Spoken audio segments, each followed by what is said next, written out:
தென் மாவட்டங்களில் படுகொலைகள் அதிகமாக நடந்துகிட்டு இருக்கு. அதுக்கு காரணம் ஜாதிய கொடுமை அல்ல, ஜாதியினால் நடக்கிற கொலை அல்ல, மதுவினால் தான் கொலைகள் அதிகமாக நடந்துகிட்டு இருக்கு. இதுதான் உண்மை. ஜாதி கலவரம் இல்லை என்பதை தெளிவாக நாங்கள் கவர்னர்கிட்ட எடுத்து வச்சிருக்கோம். மாசத்துக்கு எத்தனை கொலைகள் நடந்திருக்கு நீங்க பார்த்துருப்பீங்க. தென் மாவட்டத்தில் நடக்கிற ஜாதி கலவரம் இல்லைன்னு சொல்லி நான் எல்லா மேடையிலையும் மீட்டிங்லையும் எல்லா மீடியாவிலும் நான் சொல்லிட்டு இருக்கேன். ஆனால் ஒரு சில பத்திரிகைகள் ஜாதி கலவரம் நடக்கிறது என்பது போன்று திரித்து விடுகிறார்கள். அவர்களை எல்லாம் நீங்கள் கண்காட்சி அந்த அரசு அவங்க நடவடிக்கை எடுக்கும் நான் வேண்டுகிறேன். அதுபோன்று அங்கே கலவரம் என்பது மதுவினாலும் கிட்டத்தட்ட அந்த கஞ்சா தான் அதிகமாக தென் மாவட்டம் முழுவதும் கஞ்சா இன்னைக்கு தலைப்புரண்டு ஓடுது. தமிழக ஆளுநர் திரு ஆர்.என். ரவி அவர்களை சந்திச்சு தமிழக மக்கள் முன்னேற்ற கழகத்துடைய தலைவர் திரு ஜான் பாண்டியன் அவர்கள் ஒரு மனு கொடுத்துட்டு வெளியில வந்து பத்திரிகையாளர்களை சந்திச்சிருக்கிறாரு. அந்த பத்திரிகையாளர் சந்திப்புல அவரோட கோரிக்கைகளை பத்தி சொல்லிட்டு அப்படியே கண்டினியூவா சொல்றாரு. தென் தமிழகத்தில் தொடர் படுகொலைகள் நடக்குது, அது சம்பந்தமா நான் ஒரு கோரிக்கை வச்சிருக்கிறேன். அதாவது தென் தமிழ்நாட்டுல நடக்கிறது முழுக்க எதுவும் சாதி படுகொலை கிடையாது, இது வந்து மது கஞ்சா போதையினால நடக்குது. அதனால ஒரு 6 மாசத்துக்கு ஒருக்கா மாவட்ட ஆட்சியர் தலைமையில ஒரு கூட்டத்தை போட்டு இந்த மது கஞ்சாவெல்லாம் ஒழிச்சிட்டோம்னா எல்லாம் சரியா போயிடும் அப்படின்னு ஒரு பேட்டி கொடுத்துருக்காரு. இப்படிதான் ஒரு சில மாதங்களுக்கு முன்பு திருநெல்வேலியில தீபக் ராஜான்னு சொல்லிட்டு ஒரு இளைஞர் படுகொலை செய்யப்பட்டார். அந்த படுகொலையின் பொழுதும் இதேதான், வந்து அவங்க வந்து போதையில தான் படுகொலை நடந்திருக்குது அப்படின்னு சொன்னாரு. இந்த கருத்தை தொடர்ந்து சொல்லிட்டே வர்றாரு. இது என்ன நோக்கத்துக்காக இந்த கருத்தை தொடர்ந்து இவர் சொல்றாருன்னு தெரியல. இப்ப அண்மையில டிஐஜி திருநெல்வேலி சரக டிஐஜி ஒரு அறிக்கை கொடுத்திருக்கிறாங்க. 2024ஆம் ஆண்டு என்ன செஞ்சோம், 2025ஆம் ஆண்டு எங்களுடைய இலக்கு என்ன அப்படின்னு சொல்லிட்டு வரிசையா நாங்க ஒரு 8000 காவலர்களை வச்சு இந்த சரகத்தை கண்ட்ரோல் பண்ணிட்டு இருக்கிறோம், ஒவ்வொரு நிகழ்ச்சியிலையும் வெற்றிகரமா இது பண்றோம் அப்படின்னு சொல்லிட்டு 2025ஆம் ஆண்டுக்கான இலக்கு அப்படின்னு அவங்க குறிப்பிட்டு முதல் பாயிண்ட் என்ன வச்சிருக்கிறாங்கன்னா, தென் தமிழகத்தில் சாதி ரீதியான படுகொலைகளை நடக்காமல் தடுப்பதற்கு முன்முயற்சி எடுப்போம், முழுசா பாடுபடுவோம். அடுத்தது பழிக்கு பழி கொலைகள், அப்புறம் சாதி ரீதியாலான தாக்குதல்கள் அப்படின்னு முழுக்க முழுக்க சாதி ரீதியிலான பிரச்சனைகளை நடக்காம நாங்க பாத்துக்குவோம் அப்படின்னு காவல்துறை தரப்புல டிஐஜி அறிக்கை கொடுக்கிறார்.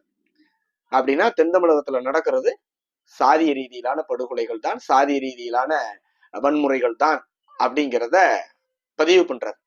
அதாவது சாதி ரீதியிலான படுகொலைகளுக்கும் வன்முறைகளுக்கும் ஊக்கமாக வேண்டுமானால் மது கஞ்சா போன்ற போதை வஸ்துக்கள் இருக்கலாம், ஆனால் நோக்கமாக என்ன இருக்கு, சாதி தான் இருக்கு அப்படின்னு காவல்துறை ஒத்துக்குது. ஈவன் இப்ப அண்மையில ஒரு படுகொலை நடந்தது கோர்ட் வளாகத்தின் முன்பு. மாயாண்டி அப்படிங்கிற ஒருத்தர் வந்து ஒரு குழு வெட்டி கொன்னது. கீழரத்தம் ராஜாமணி அப்படிங்கிறவருடைய படுகொலைக்கு பழிக்கு பழியாக அவர்கள் உறவினர்கள் செஞ்சாங்க. அப்போ அந்த விவகாரத்துல மாயாண்டியினுடைய தாயாரை அந்த சமூகத்தில் இருக்கக்கூடிய ஒரு நபர் சந்திச்சு பேசிட்டு இருக்கும் பொழுது அந்த அவங்க தாயார் சொல்றாங்க, இந்த மாதிரி என் பையன் சாதின்னு தான் தப்பா இப்படி போன்ட்டான், சாதிக்காகத்தான் போய் இந்த கொலையை பண்ணிட்டான், சாதின்னு பேசிதான் அருவாவை கையில கொடுத்துட்டாங்க அப்படின்னு பட்டவர்த்தனமாக கீழரத்தம் ராஜாமணி அவர்களுடைய படுகொலை சாதியின் காரணமாகத்தான் நிகழ்த்தப்பட்டது அப்படின்னு ஸ்டேட்மெண்ட் கொடுக்குறாங்க. இது பட்டவர்த்தனம். இப்படி இருக்கக்கூடிய சூழ்நிலையில இது சாதிய கொலைகள் இல்லை, இது மது போதையினால் நடக்க மட்டுமே செய்கிற கொலைகள் அப்படின்னு சொல்ல வேண்டிய அவசியம் என்ன இருக்கு? இதே ஸ்டேட்மெண்ட்டை கீழநத்தம் ராஜாமணி வீட்டுல போய் சாதிக்காக கொலை நடக்கலப்பா, மது போதையால் நடந்திருக்குதுன்னோ, மணக்கரை மணி வீட்டுல போயோ, அல்லது கோயில்பட்டி பாண்டியராஜன் வீட்டுல போயோ, அல்லது சுத்தமல்லி முத்துகிருஷ்ணன் வீட்டுல போயோ, அல்லது நாங்குநேரி அந்த மாணவர்கள் வீட்டுல தாக்கப்பட்டாங்க இல்லையா அங்கேயோ, அல்லது கழுகுமலையில மாணவர்கள் தாக்கப்பட்டாங்க இல்லையா அங்கேயோ போய் இதே ஸ்டேட்மெண்ட்டை சொல்ல முடியுமா? வலிந்து இந்த காரணத்தை நிறுவ முற்படுவதற்கான காரணம் என்ன? இது ஒரு சமூகத்தில் நான் 40 வருஷமா தலைவரா இருந்தேன்னு சொல்லக்கூடிய ஒரு செய்யக்கூடிய வேலையாது. சில மாதங்களாகவே தென் தமிழகத்துல மீண்டும் சாதி ரீதியிலான தர்க்கங்களும் வாதங்களும் விவாதங்களும் அதிகமாகி இருக்கு. இதெல்லாம் சாதி பிரச்சனை இல்லாம தொடங்குச்சு, சாதி பிரச்சனை இல்லாம நடக்குதா? சாதி பிரச்சனையே இல்லாமதான் தியாகி இமானுவேல் சேகரனார் அவர்களுடைய மணிமண்டபத்தை கட்டக்கூடாதுன்னு ஒரு சாதி சங்கம் வழக்கு தொடுத்ததா? அப்படிதான் அதன் பிறகாக தொடர்ந்து இந்த பிரச்சனைகள் நடந்துகிட்டு இருக்குதா? இப்ப இந்த இன்னும் சில தினங்கள்ல வந்து அந்த ராமநாதபுரத்தை சேர்ந்த அந்த கிராமத்தை சேர்ந்த சங்கங்கள் எல்லாம் சேர்ந்து ஒரு பெரிய ஆர்ப்பாட்டத்தை அறிவிச்சு அதற்கான வேலைகளை செஞ்சுட்டு இருக்கிறாங்க. இந்த நேரத்துல ஆளுநரை போய் சந்திச்சு அது சாதி பிரச்சனை எல்லாம் தென் தமிழ்நாட்டுல கிடையாதுங்கன்னா என்ன அர்த்தம்? இது என்ன காரணம்? இது இதே மாதிரிதான் தேர்தல் நேரத்துல ஓபிஎஸ்க்கும் தினகரனுக்கும் ஓட்டு கேட்டு அங்க இங்கே போறீங்கன்னு சொல்லிட்டு ஒரு பிரச்சனை கிளம்புனுச்சு. அப்ப செந்தில் மல்லரை பிடிச்சு மிரட்டினீங்க அப்படின்னு ஒரு இஷ்யூ. அதே மாதிரிதான் சில தினங்களுக்கு முன்பு இந்த தென் தமிழகத்தில் நடக்கிறதெல்லாம் சாதி கொலைகள் கிடையாது, வெறும் கஞ்சா போதைக்காக நடக்குதுன்னு சொன்னோடனே தேவேந்திர குல வேளாளர் இளைஞர்கள் எல்லாம் கொதிச்சு கொந்தளிச்சு போய் சமூக வலைதளங்கள்ல வந்து இது பண்ண உடனே அதை அப்படியே விட்டுட்டீங்க. அப்புறம் தேர்தல் வந்தது. தேர்தல் நெருங்குது 2024 நாடாளுமன்ற தேர்தல். நாடாளுமன்ற தேர்தல்னா டிஃபால்ட்டாவே தென்காசினா அந்த மாதிரி புதிய கட்சியுடைய தலைவர் நிப்பாருங்க அப்படின்னு எல்லாருக்கும் தெரியும். நிக்கணும்னு வேலை நடந்துட்டு இருக்க பொழுது கூட சில தினங்களுக்கு முன்பு, தேர்தல் நெருங்குவதற்கு சில தினங்களுக்கு முன்பு திருநெல்வேலியில ஒரு பெரிய ஆர்ப்பாட்டத்தை நடத்தி சாதி ரீதியான படுகொலை தடுத்து நிறுத்தணும் அப்படின்னு ஒரு சாதியின் பெயரை குறிப்பிட்டு ஆர்ப்பாட்டத்துல பேசினார். உடனே அந்த சாதியை சேர்ந்தவர்கள் கூட கொதிச்சு கொந்தளிச்சு நாங்கள் 6 முறை அட்டாக் பண்ணோம் அப்படி இப்படிங்கிற ஸ்டேட்மெண்ட் எல்லாம் சொன்னாங்க.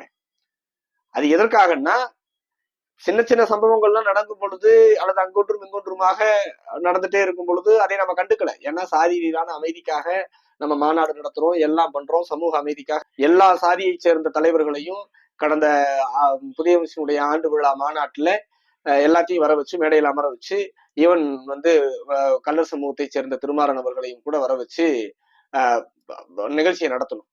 நாம் சமூக அமைதிக்காக பேசிட்டு இருக்கிறோம்.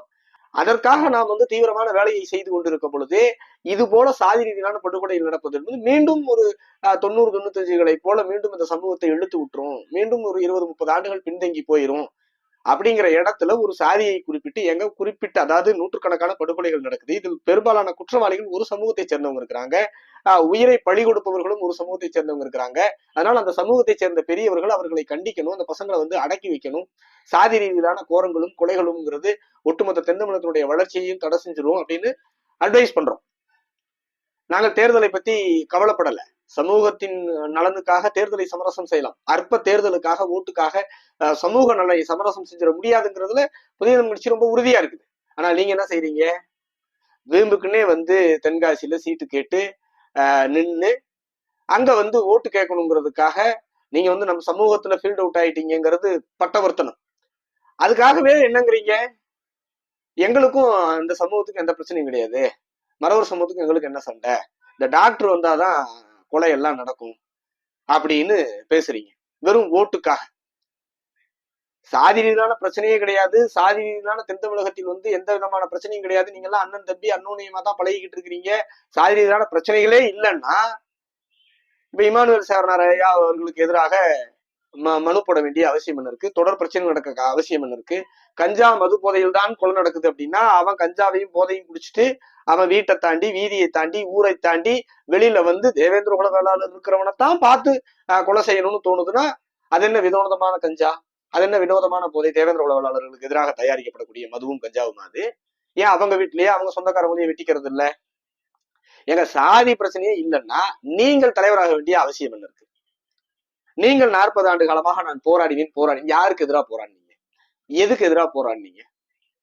உங்க ஊர்ல திருநெல்வேலியில கொலை நடந்தாலே தமிழ்நாடு முழுவதும் இருக்கக்கூடிய மற்றவர்கள் தான் வந்து போராட வேண்டியது இருக்கு. நீங்கள் அதற்கு எதிராக ஒரு போராட்டம் கூட நடத்துனது கிடையாது. எதுக்கு இந்த பட்டவர்த்தனமா இவ்வளவு அப்பட்டமாக ஒரு சமூகத்திற்கு நேர் எதிராக பேச வேண்டிய அவசியம் என்ன இருக்கு? நீங்கள் போராடல, நீங்கள் பேசலன்னு யாராவது கேட்கிறாங்களா? நீங்கள் உங்களை தக்க வச்சுக்கிறதுக்காக, தேர்தலில் ஓட்டு கேட்கறதுக்காக அப்படித்தான் உங்க தலைவர் ஆடுதுன்னாங்க, அதுல கொடுக்கல் வாங்கல் பிரச்சனை அப்படின்னு அந்த அண்மையில் நடந்த கொலைக்கு காரணம் கற்பிக்கிறார். தமிழக ஊடகங்கள், காவல்துறை, அந்த குடும்பம், சம்பந்தப்பட்ட குடும்பம் எல்லாம் சொல்லிடுச்சு அண்ணனுடைய படுகொலைக்கு பழி வாங்குவதற்காக அந்த குடும்பத்தை சேர்ந்தவங்க பண்ணியிருக்கிறாங்க. ஆனா உங்க தலைவர் என்ன சொல்றாரு? அண்ணாமலை ஆடுதுன்னாங்க, அதனால இப்படி ஆயிடுச்சுங்கிறார். அவர் வழியை பின்பற்றி நீங்களும் அதே ஸ்டேட்மெண்ட்டை சொல்றீங்க. இதெல்லாம் எதுக்கு? இது வலிந்து ஒரு சமூகத்திற்கு எதிரான கருத்துக்களை சொல்ல வேண்டிய அளவுக்கு உங்களை தூண்டுவது யார்? நாங்கெல்லாம் கூட ஒரு காலத்துல உங்களே அந்த மாதிரிதான் நினைச்சு அப்படி இப்படின்னு நினைச்சோம். கடைசியில் இந்த ஒரு அண்மையில ஒரு 8-9 வருஷமாக க்ளோஸா வாட்ச் பண்ணிட்டு இருக்கும் பொழுது புதிய தமிழ் கட்சி ஆமான்னா நம்ம இல்லைன்னு சொல்லணும், அவங்க இல்லைன்னா நம்ம ஆமான்னு சொல்லணும். இவ்வளவுதான். தமிழ்நாட்டுல காங்கிரஸ், கம்யூனிஸ்ட், பாஜக, அதிமுக, திமுக அப்படின்னு நூற்றுக்கணக்கான அரசியல் கட்சிகள் இருக்கு. இந்தியா முழுவதும் ஆயிரக்கணக்கான அரசியல் கட்சிகள் இருக்கு. இதோடு ஒப்பிட்டு இதற்காக பேசி அந்த தளத்தில் புதிய தமிழ் கட்சி அரசியல் செஞ்சுட்டு இருக்கு. ஆனால் உங்களுடைய முழு நேர வேலையுமே புதிய தமிழ் கட்சி என்ன செய்து அதை சுற்றி செய்வதுதான். அதுதான் அரசியல் நம்பிட்டு இருக்கீங்க. அது உங்களுடைய எண்ண ஓட்டம், உங்களுடைய மனநிலை, உங்களுடைய மன வளர்ச்சி. அதை நாம ஒண்ணு கேட்கல. அது உங்களுக்கு ஜனநாயக நாட்டுல யார் என்ன வேணாலும் செய்யலாம். ஆனால் ஒரு சமூகத்திற்கு எதிரான கருத்துக்களை வலிந்து போய் திணிக்க வேண்டிய அவசியம் என்ன இருக்கு? காரணம் என்ன இருக்கு? அப்பட்டமாக எல்லா செய்தி சேனல்கள்லயும் இந்த அண்மையில முதுகுலத்துறை மையமாக வச்சு நடந்துட்டு இருக்கக்கூடிய போராட்டங்கள்ல இரு சமூகத்தினருக்கு இடையே இரு சமூக தலைவர் குறித்த சர்ச்சை, விவாதம், ஆர்ப்பாட்டம், போராட்டம் அப்படின்னு தான் செய்திகள் வெளியிடுறாங்க. காவல்துறை ரிப்போர்ட் பண்ணுது. சாதி பிரச்சனையே இல்லைன்னா செப்டம்பர் 11 அக்டோபர் 30 பதட்டமாக இருக்க வேண்டிய அவசியம் என்ன இருக்கு? ஒரு சமூகத்திற்கு இந்த காலத்திலும் சாதி ரீதியிலான படுகொலை நடந்தால் இந்த சமூகம் எப்படி வளரும்? இவ்வளவு வளர்ச்சி மிகுந்த மாநிலத்துல, அறிவியல் இவ்வளவு தூரம் வளர்ந்த இந்த காலகட்டத்துல சாதி ரீதியிலான படுகொலைகளும் சாதி ரீதியான துன்புறுத்தல்களும் கொடுமைகளும் நடந்துச்சுன்னா அது ஒரு சமூகத்தை பின்னிறுத்து ஒரு தென் தமிழ்நாடுங்கிற ஒரு பகுதியவே வளர்ச்சிக்கு எதிராக நிறுத்திடுது. அந்த பக்கத்துல யாரும் இன்வெஸ்ட் பண்ண வரமாட்டாங்க. ஒட்டுமொத்தமா தென் தமிழ்நாடே தேஞ்சு போய் ஒரு வளர்ச்சி இல்லாத பகுதியா இருக்குது அப்படின்னு அட்வைஸ் பண்ணி எல்லாரும் அதாவது சம்பந்தப்படாத இந்த விஷயத்தை காதுல கேட்கிறவங்களுக்கு கூட இது ஒரு சமூக பிரச்சனைன்னு தெரியுது, சொல்றாங்க, அட்வைஸ் பண்றாங்க. இந்த காலத்துல அப்படி இருக்காதீங்க. ஏன்? அந்த சமூகத்திலேயே இருக்கக்கூடிய பலரும் வெளிப்படையா இப்ப பேச ஆரம்பிச்சிட்டாங்க. இன்னும் இந்த சமூகத்துல பலருக்கு புத்தி வரல, ஏதாவது அந்த சமூகத்துக்கு அட்வைஸ் பண்ண போனோம்னா எங்களையே எதிர்த்து பேசுறான், எங்களையே இந்த மாதிரி நீங்க அந்த சாதின்னு எங்களை பட்டம் கட்டுறான் அப்படின்னு அவங்க எல்லாம் வெளிப்படையா பேச ஆரம்பிச்சிட்டாங்க. அப்படி இருக்கும் பொழுது பாதிக்கப்படுகிற தரப்பின் ஆளாக உங்களை காட்டிக்கொண்டு இங்க நடக்கிறதெல்லாம் சாதி பிரச்சனை இல்லைங்க, கஞ்சாவும் போதையும் தான்னு இந்த சம்பந்தப்பட்ட பிரச்சனைகளை அப்படியே மடை மாற்றி மற்றவர்கள் இதை சாதி பிரச்சனை இல்லை அப்படின்னு யார் பேசுறா? ஆப்பநாடு மறவர் சங்கம் பேசுது. சாதியை பேரை வைத்து வன்முறைக்கு துணையாக இருக்கக்கூடிய பலரும் பேசுறாங்க. அதே கருத்தை நீங்க பேசுறீங்கன்னா அது நேர் எதிராக இந்த சமூகத்திற்கு எதிரான கருத்துனா, அப்ப இந்த சமூகத்துக்கு எதிரான கருத்தை நீங்க பேசுறீங்கன்னா உங்களை பேச சொல்வது யார்? நீங்கள் பேச வேண்டிய நோக்கமும் காரணமும் என்ன? இது என்ன தளத்தில் பேசுபொருள் ஆகி இருக்கிறதோ இல்லை இது என்ன தளத்தில் விவாதிக்கப்பட்டு கொண்டிருக்கிறதோ அதே தளத்தில் விவாதிக்கப்பட்டு அதே தளத்தில் பேசுபொருளாக இருந்தால்தானே அதற்கான மருந்தை கொடுத்து அந்த பிரச்சனையை சரி செய்து, இது சாதி ரீதியான பிரச்சனை தான், சாதி ரீதியான எண்ண ஓட்டங்களை இளைஞர்கள் மத்தியிலிருந்து களையணும், சாதி வெறி இல்லாத ஒரு தென் தமிழகத்தை படைக்கணுங்கிற நோக்கத்தோட இருந்தாதானே இந்த பிரச்சனையை சரி செய்ய முடியும். இல்லைங்க சாதி பிரச்சனை எல்லாம் இல்லைன்னு கம்பி கட்டி இதை பிரச்சனையை மடை மாற்றி டோட்டலா இதற்கு நேர் எதிர் திசையில பேசி இது பண்ணிட்டோம்னா இந்த பிரச்சனையை டைல்யூட் பண்றதுக்கு சமம் இல்லையா? அது நாங்கள் ஆளுநரை போய் சந்திச்சு மனு கொடுக்க எதுக்காக சந்திக்கிறோம்? தென் தமிழகத்தில தேசிய புலனாய்வு முகமை விசாரிக்கணும். இது ஒரு முழுக்க வேறு திசையை நோக்கி டிராவல் ஆயிட்டு இருக்கு. தமிழ்நாடு முழுவதும் தென் தமிழகத்துல இருந்து கூலிப்படை கலாச்சாரம் பரவுது. இங்க இருந்துதான் ஆளுக போறாங்க. சென்னையில கொலை நடந்தாலும் தென் தமிழகத்தை சேர்ந்தவன் தான் இருக்கிறான், திருச்சியில கொலை நடந்தாலும் தென் தமிழகத்தை சேர்ந்தவன் தான் இருக்கிறான். அப்ப இது மொத்தமான ஒரு கலாச்சாரமாக ஒரு தொழிலாக உருவாகி இருக்குது. இது கிட்டத்தட்ட சாதிய தீவிரவாதம், அந்த சாதியையும் சேர்த்து அளிக்கிறது. எத்தனையோ பேர் கஷ்டப்படுறவங்க இருக்கிறான், எத்தனையோ பேர் குடும்ப குழந்தைய விட்டு எவ்வளவோ கஷ்டப்பட்டு சம்பாதிச்சு வேலை செஞ்சு வறுமையில இருக்கிறவங்கள நம்ம எல்லாம் பாக்குறோம். ஆனால் சிலருடைய சாதி கொம்புகளை சீவி சிலருடைய உள்நோக்கத்திற்காக சிலருடைய லாப நோக்கத்திற்காக இப்போ ஒரு தலைமுறையை ஒரு இளைஞர்களை சீரழிக்கிறாங்க. இதை கண்டிக்கணும், தண்டிக்கணும், இந்த இளைஞர்களை சீர்திருத்தணும், தென் தமிழகம் அமைதியாக இருக்கணும்னா தேசிய புலனாய்வு முகமை இங்க விசாரிக்கணும் அப்படின்னு நாம ஆளுநரை சந்திச்சு இது சாதி ரீதியான பிரச்சனைன்னு மனு கொடுத்தோம்னா அதற்கு நேர் எதிராக இல்லை இது சாதிய பிரச்சனை இல்லை அப்படின்னு மனு கொடுத்தா இது எப்பேற்பட்ட அப்பட்டமான துரோகம், இந்த சமூகத்துக்கு செய்யக்கூடிய துரோகம். இந்த சமூகத்தின் பெயரை சொல்லிக்கொண்டே அரசியல் செய்து கொண்டு இந்த சமூகத்தின் இதாகவே தன்னை 40 வருஷமா நான் அப்படி இப்படின்னு சொல்லிக்கிட்டு நேரடியாக ஒவ்வொரு காரியத்திலும் தேவேந்திர குல வேளாளர் அரசாணை பேசுனா அதுக்கு எதிராக பேசுறது, பட்டியல் வெளியேற்றம் பேசுனா அதுக்கு எதிராக பேசுறது, மாறி மாறி பேசுறது. மொத்தமாக இந்த சமூகத்தினுடைய சிந்தனைகளை மடைமாற்றி சிந்தனையை குழப்பி இவர்களை முனைமழுங்க செய்வது இது சமூகத்திற்கு எதிரான வேலையாகாதா? இதுதான் தன்னை மூத்த தலைவர்னு சொல்லக்கூடிய ஒரு ஆள் செய்யக்கூடிய வேலையாது. உடனிருப்பவர்கள் சொல்ல மாட்டாங்களா இதெல்லாம்?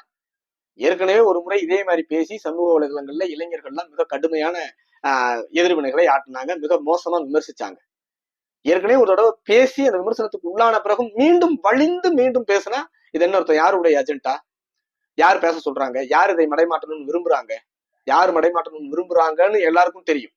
அப்ப அவர்கள் பேசக்கூடிய வார்த்தையையும் அவர்கள் சொல்லக்கூடிய கருத்துக்களையும் நீங்களும் பேசுறீங்கன்னா நீங்கள் யாருடைய ஆள் என்பதும் எல்லாருக்கும் தெரியும், தெரியாமலாம் இருக்காது.